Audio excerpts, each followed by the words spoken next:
Welcome to the Arizona Real Estate News Show. It's here where we just try to get you caught up on events that happened the week with Pat McMaster's Price Mortgage, Jackie and Ruby with Century 21 Arizona Foothills. Good afternoon, everybody. Good afternoon.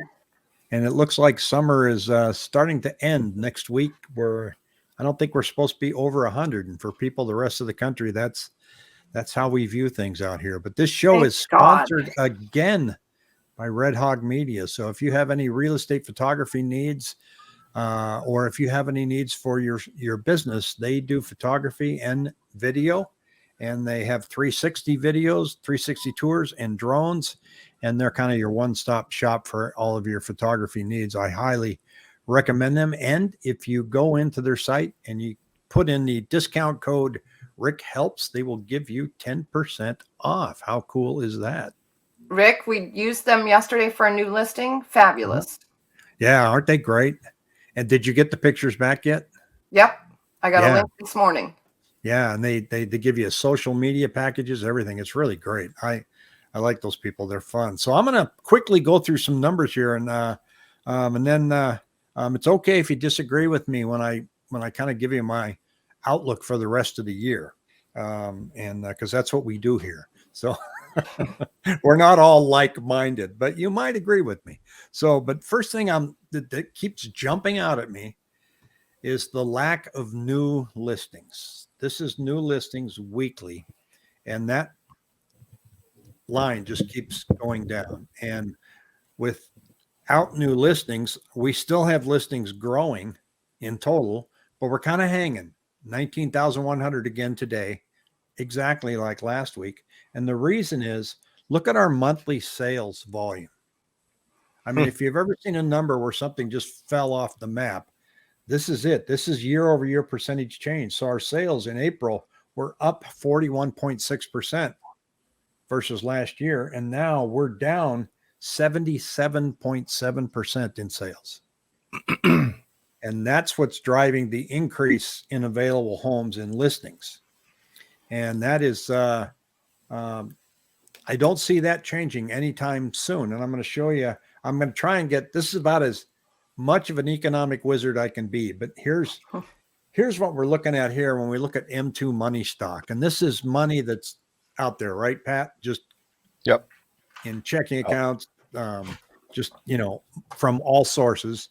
And you can see that during the pandemic, we just flooded the United States with money. Now, this graph looks like this in every Western country and even China. And when the pandemic hit, we just flooded the market with money, either from the Treasury or from monetary policy from the central bank. Now you can see it's starting to turn back here a little bit.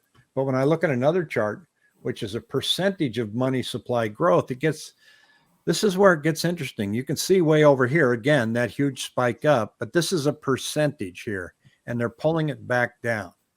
And the red line is inflation. So if we put it into historical perspective, we can go back here to the 70s.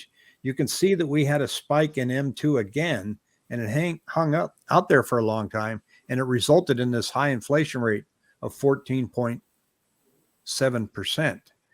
Now, what Chairman Powell has said is the mistake that was made back here was that they didn't clamp down early enough or hard enough to avoid this 14%. So what he's telling us now when he says pain is, even though we see this little tiny downturn here, he's not going to get sucker punched. That inflation, he has to make sure that it's in line for a long enough time to be able to stop his hard money pullback here. And you can see that they're pulling back aggressively. And so this means that it's just not going to get better anytime soon. So they have to, the rate increases that we're seeing now looks to me like it's going to stick around. And as we get into our holiday seasons, which are always slow, November, December, you have to ask yourself, how much slower can it get? And that's something I want to yak about a little bit later. But speaking of rates, Pat, what happened? Oh boy, yeah, it's been a staircase climb upward here. Here's rates. This is actually the rates on the 10-year. Today we're having another bad day. It's down 39 basis points on the 5-year coupon. They've been moving the coupons up. For a target range, you go from 4.5. Now we're at 5. So, I mean, we got the 10-year at 3.46. So it's just been, as you can see right here. I'll just zoom in here if I can. It has been just really just a staircase climb upward. From really about end of July, beginning of August. It's just been this steady staircase climb upward. It's not looking good. I mean, rates right now, I'm going to flip this over. As you can see here, I'm going to share this real quick. But I'm looking at, I pulled up rates, and we're looking at 6% right here. 6 1/4, 6 1/8 is a cost of $1,300, even on our side. So you probably have some lenders probably quoting 6 5/8, 6 3/4 on conventional out there, retail banks. Yeah, and it makes you wonder. We talked a little bit offline that here the central bank's really trying to tighten things up, and when it comes to housing and taking the jet fuel out of the housing market, I think they've done it. So, I mean, they could just hang right here and prices will march downward continually for the rest of the year. If I see this spike up, which is new listings, then I'm going to raise the red flag and cry uncle. But I think they've already done their job when it comes to housing. But the frustrating part is central bank can't do anything about food and fuel. That has to come from the Treasury, and it has to come from the administration. So you're seeing them kind of go after each other a little bit now. But it's a weird little battle out there. And what are your buyers and sellers telling us, ladies? Ruby? I got lots to say.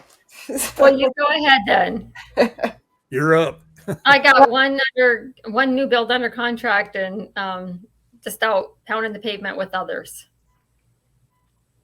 So I had quite a few different buyers, but I literally had 3 buyers that had come to me in the last couple weeks, and they had their pre-approvals ready to go, and we had a spike up again. So of course I told them, you need to speak with your lender. Let's see where we're at. If we need to make some adjustments. 3 of those all of a sudden couldn't qualify for anything that we could realistically find here, in the valley. So they just immediately went on hold. It just completely knocked them out. I mean, I knew they were borderline when I was talking to them. And sure enough, just by the jump in rates again, it knocked them out. And one of them was like devastated. I mean, she was super upset. I've got a couple other buyers. They're good to go. But what I am finding is that the buyers that are buying, it's out of necessity. Nobody's put the same thing with the sellers. We've got quite a few seller leads that we're working right now.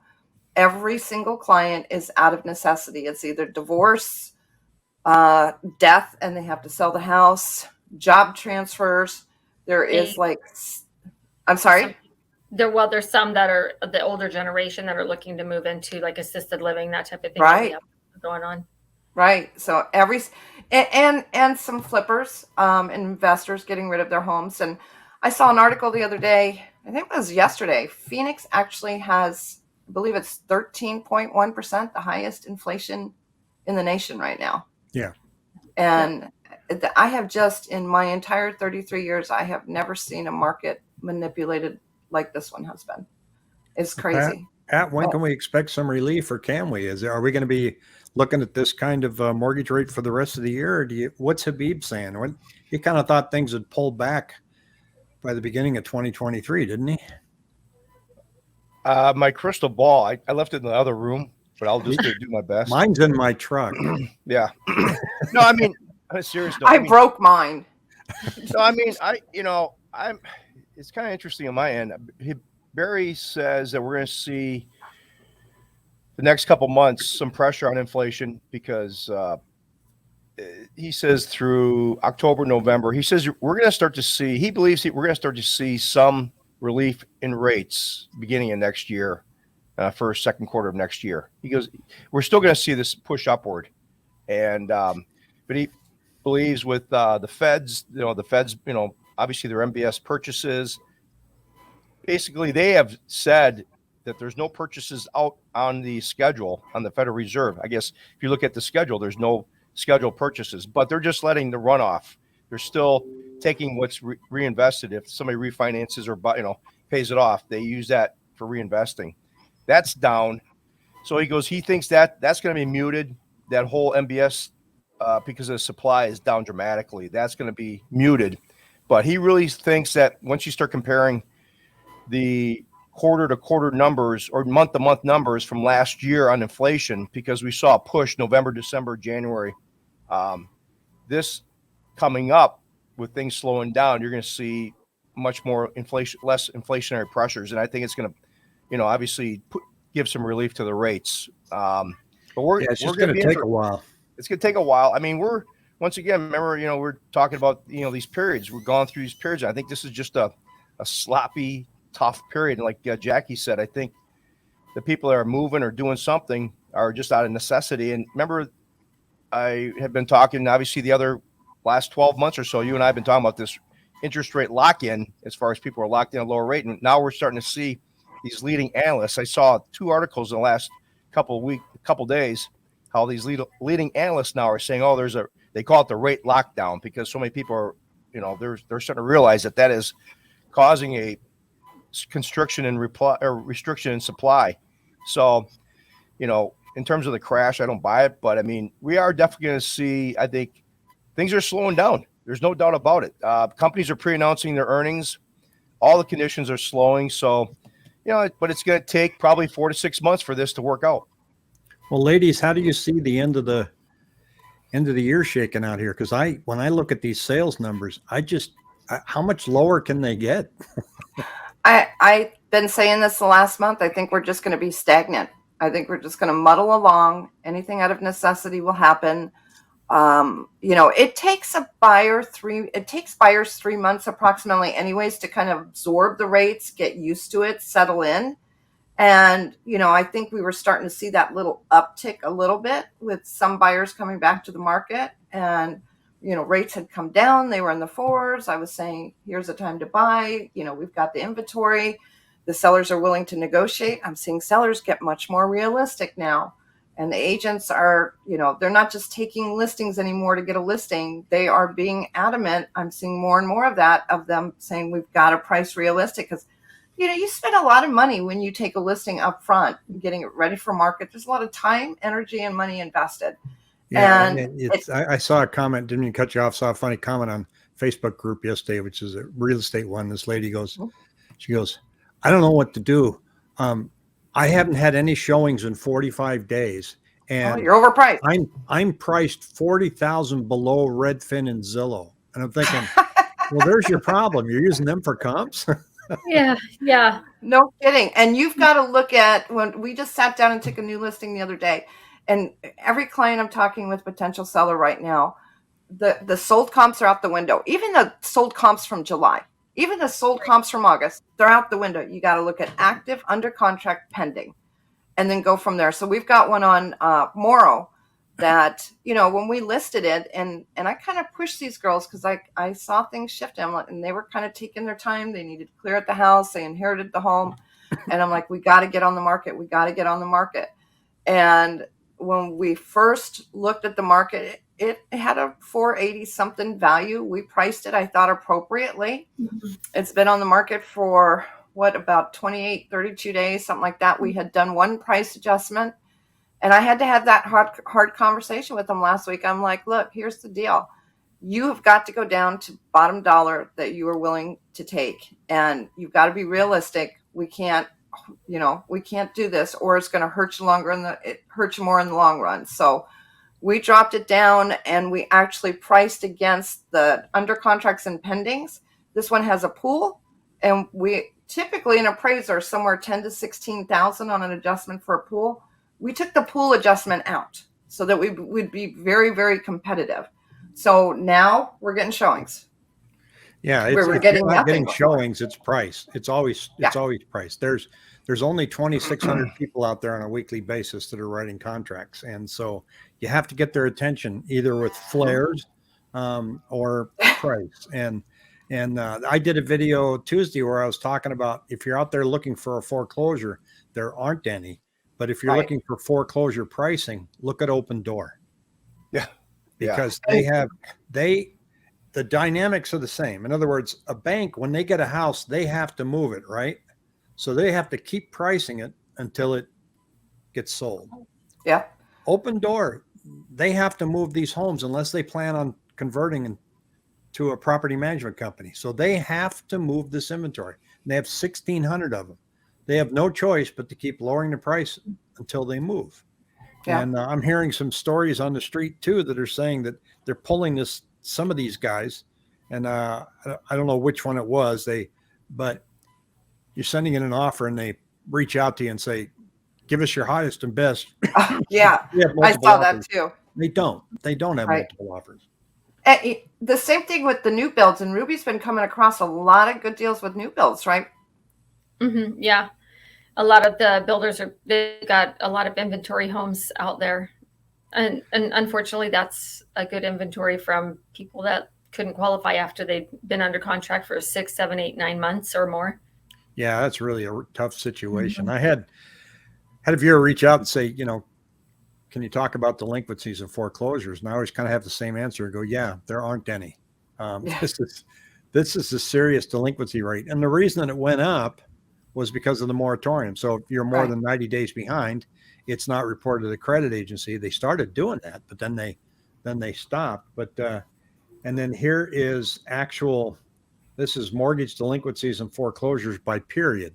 So you can see here that 30 and 60-day lates are the blue line, and 90-day is the yellow. And then this is number in foreclosure, and that number's very low. But the one to watch is how many of these 90-day delinquencies are growing. And that's where you're hearing things now saying that we have more delinquencies now than we did in 2007, which is true, but we still have some of them under the forbearance plan, and it's going to count as a delinquency, but they have so much equity, they're not handing them back to the bank.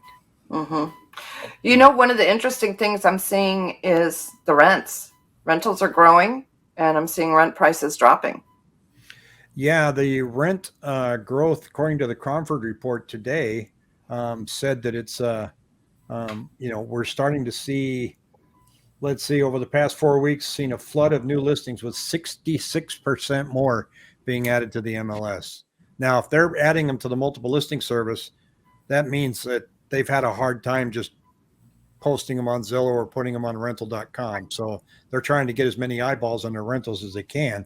So there's going to be rental relief by the time we get to the middle of 2023. So, poor people that signed on to a 1-year lease in April are going to be kicking themselves, but they'll get some relief. You're not going to get that $200 increase you've been facing every time, or in some cases $400. So, but they're still high. So, not increasing is good news, but when you're still way up there in the stratosphere, it's, it's not as comforting as we like it to be. I think things are going to look very bleak by Christmas. And by I say bleak, sales are going to be, we're at 2,600 now. I wouldn't be surprised. And I say that as a 7-day moving average. I wouldn't be surprised to see us below 2,000 for about 6 weeks. And that means, I agree. That means nobody's working. I mean, the title companies are going to be panicking. Lenders are going, they're going to be laying them off. Realtors are going to get out of the business, and home prices are going to come down. Until that new listing number turns around and spikes up, home prices are not going to fall off a cliff. They're just going to continue to take their slow time marching down. After December is anybody's guess, but I think it, to Chairman Powell's point, he was talking about inflation. He said sometimes it ends up being a self-fulfilling prophecy, especially for small businesses, because as businesses, if they think inflation's here for the long term, they're going to start pricing accordingly and actually making inflation worse. Right. If people see house prices coming down consistently and sales dropping off, then they're going to be panicking and lowering their prices even more. And I'm hoping by the end of the year that Open Door is out of the picture and that washes out. They don't really affect the market that much, but with 1,600 homes, they can. 10% of the market almost right now. Yeah. To me, that's a big effect. And I'm seeing it have an effect on certain price points in specific areas, especially in that anywhere from 300,000 to 500,000 range. They're having an effect on neighborhoods in certain areas. Yeah, and that's why I call them the new foreclosure. So, I mean, I'm looking at some of those listings. I mean, I just went through a couple of examples. You and I, Rick, we shared it last week, and it was crazy. They're buying stuff at 540, putting it on the market for 565, 570. And then you look at the days on market, it's like 70, 80, 90 days, and they're going from 560, 565 down to say 480, 475. They're just dropping stuff, $65,000, $70,000, Yeah, how aggressive are they going to get so they can get them off the books by the end of the year? That's the thing to watch, because I'm sure they got their investors out there saying, we don't want to be screwing around with this in January. Get this done and improve your earnings now. You know what kills me though? 4 or 5 months ago, I remember sending in offers and not even getting responses from them. And some of those same homes are still on the market with price reductions. Why didn't you take our offers 4 or 5 months ago? I think they were just overwhelmed. I think, they didn't ramp up in staffing. And then speaking with the agent that I'm going to close on next week in an Open Door house, going to meet Tyler at the house today. She said they're flooded. They're because everybody's trying to lowball these offers. So they're getting all these offers coming in. Mm-hmm. They responded to me the very next day, but with a phone call, and they've been really good as far as getting through the transaction. Now, maybe I'm just lucky, but the past couple that I've had with them have been good. But she did say that they're overwhelmed. Well, I know a lot of agents and buyers, they are specifically looking for those homes because they know they got so much leverage to come in and make lowball offers, and why not? Yeah, and see, now when you're on the receiving end of that, you're overwhelmed. Right. 50,000 below, 40,000 below, and I say you can in anything over 400,000. Now, somebody asked me if they thought 30,000 to 40,000 below asking was a lowball offer, and my answer was not if it's been on the market more than 30 days. But nobody is going to entertain your offer of 30 to 40,000 below in that 400 to 500,000 range, right? If they've only been on the market a week, they're just not. They're going to go, I'm going to wait and see what happens on the weekend. Well, after 4 weekends of saying that, they're going to say, let's talk. And that's the market that we're in. So it's going to be interesting. I think the psychology's definitely changed. It has, and it's going to drive prices down. So I know I sound pessimistic, but I'm trying to be as realistic as I can as the closer that we get to the beginning or to the end of the year. It's going to be slow. And if you're in a position where you can buy and you want to buy, you'll find some opportunities pick up out there. But rates are not going to give us any relief. We're not going to get a decrease for Christmas, and I don't see the central bank pivoting at all. They're not going to give one rat's patoot about the election. He's got a job to do. He said he's going to plow through. He said he's going to cause some pain. He's not backing off because there's an election. So I think it's going to be a very interesting end of the year to watch. And if you want to stay on top of the numbers, next week's going to be interesting with this, the Feds coming out, see what they say. They might bump it up a point. 100 basis points. Yeah, you think they'll go 100, huh? I haven't seen it, but there's definitely 75. But I would be a betting man to say they might go 100. I think the market's ready for it. Yep. See what happens. So all right, folks. Well, we will see you back on the channel here next week. All righty. Have a good week. See ya. Bye bye.